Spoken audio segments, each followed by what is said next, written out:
तो हमारा अगला वर्ड है ऑब्ट्यूज। अब देखिए, ये एक एडजेक्टिव है और इसके दो बिल्कुल कंप्लीटली डिफरेंट मीनिंग्स हैं। पहला मीनिंग है जब कोई इंसान किसी बात को समझने में थोड़ा स्लो हो या शायद अनोइंगली इनसेंसिटिव हो। और दूसरा मीनिंग, वो सीधा ज्योमेट्री से आता है, एक एंगल जो 90 डिग्री से बड़ा हो पर 180 से छोटा। चलिए, इन दोनों मीनिंग्स को अच्छे से समझने के लिए कुछ एग्जाम्पल्स देखते हैं। ओके, पहले मीनिंग के लिए ये सेंटेंस देखिए। He was too obtuse to understand the hint that he should leave. इसका सीधा सा मतलब है कि वो इतना नासमझ था कि उससे ये इशारा ही समझ नहीं आया कि उसे अब जाना चाहिए।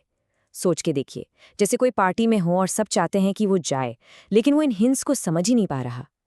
यहाँ पर ऑब्ट्यूज का मतलब हुआ स्लो टू अंडरस्टैंड। अब इसका एक और यूज देखते हैं जो आपको कॉन्वर्सेशंस में बहुत काम आएगा। I am not being deliberately obtuse, but I don't see the connection you are making. इसका मतलब है, देखो, मैं जानबूझकर नासमझ बनने की कोशिश नहीं कर रहा हूं, पर मुझे सच में समझ नहीं आ रहा कि तुम क्या कहना चाहते हो। ये जो फ्रेज है ना, डिलिबरेटली ऑब्ट्यूज, ये बहुत कॉमन है। इसका मतलब होता है जानबूझकर अनजान बनना।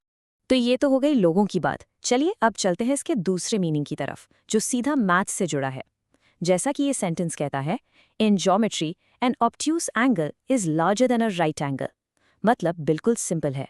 ज्योमेट्री में ऑब्ट्यूज एंगल, जिसे हम अधिक कोण भी कहते हैं, वो हमेशा 90 डिग्री के राइट एंगल से बड़ा होता है।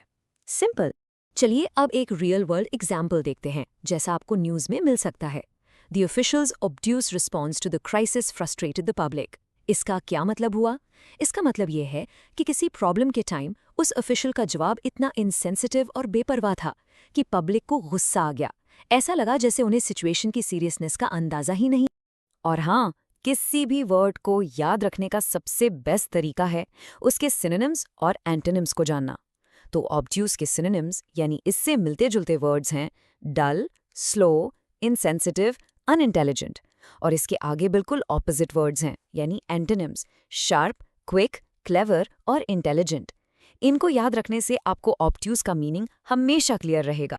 बस आज के लिए इतना ही। मिलते हैं नेक्स्ट वीडियो में। Happy learning. Bye bye.